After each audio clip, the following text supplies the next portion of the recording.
प्रयत्न केला नाही, त्यांनी करून द्या ना. आमची केस खोटी आहे, फायर खोटा आहे, फायर अर्ज नाही, अर्ज नाही. आम्हाला एफआयआर तरी द्या, नाही तर मी खोटा एफआयआर करतो म्हणून माझ्यावर कारवाई करू.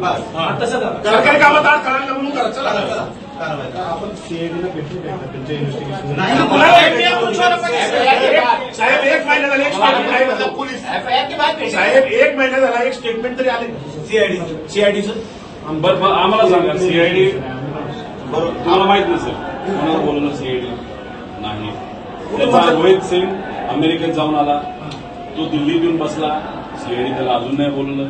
व्हीके सिंग जो मालक आहे त्याला अजूनपर्यंत बोलवलं नाही. त्याच्याजवळ मेंटेनन्स करणारा महाराष्ट्रात बसणारा जो त्यांचा माणूस आहे त्यालाही अजून बोलवलं नाही. सीसीटीव्ही बद्दल फक्त इथले गोळा केलेत त्यांनी आम्हाला काल. त्यानंतर तिथं जो जे 2 येणार होते कॅप्टन पायलट ते अचानक कॅन्सल झाले. का झाले त्यांना अजूनपर्यंत बोलवलं नाही, त्यांना नोटीस नाही. आणि डीजीसीच्या कोणत्या अधिकाऱ्यांनी मंजुरी दिली याला? आणि हे आमच्या लेवलला आम्हाला कळलेलं माहिती. आता पब्लिकला तर काहीच माहित नाही. लोकांना माहित नाही. आम्ही घरचे असू हे 8-8 तास बसतात. गव्हर्नमेंट प्रेझेंटेशन दिल्लीत दाखवले, मुंबईत दाखवले, ते मोगम नाही साहेब. आणि ठीक आहे, मी प्रेझेंटेशन केलं, चुका केलं असतं, मला काउंटर फ्री केलं. बारामतीमध्ये पोलीस जर आम्हाला साहेब आमचा एफआयआर घ्या, सीआयडीला द्या ना. तुमच्यावर काय करस्पॉन्डिंग झाला का सर सीआयडीचा? मी देशाच्या मिनिस्टर साहेबांच्या ऑफिसला पाठवले, डीजीसीला पाठवले.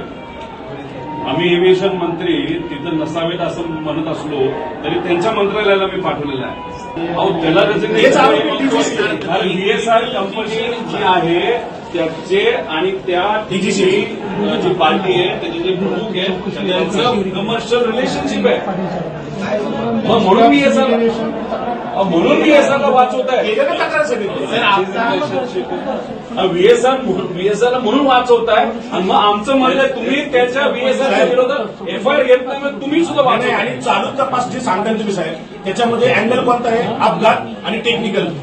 क्रिमिनल चौकशी कोण करतो? 5 लोकांच्या मृत्यूची आमची बोर्ड आहे, बाकी आमचं काहीच म्हणत नाही. सिंपल एकदम 5 लोक मयत झाले एका ऍक्सिडेंटमध्ये. आमची ऍक्सिडेंटची एफआयआर करतो आणि आमची एफआयआर कुठे तपासामध्ये काही येऊ दे पुढे. नाहीतर सीआयडीला बंद करा. त्याच्या फाइंडिंग झाल्यापासून गुन्हा दाखल करणार आहे. गुन्हा दाखल व्हायचा 1 महिना झाला साहेब, 1 महिना. दाखल त्यांनी केलाच नाही तर आम्ही काय करतो? सीबीआयमध्ये आता आपण बोलतोय, आता आपण बोलत असताना 7,000 पेक्षा जास्त केसेस प्रलंबित आहेत. 2600 केसेस 10 वर्षाला प्रलंबित आहेत. दादाला न्याय देणार 10 वर्ष थांबू का?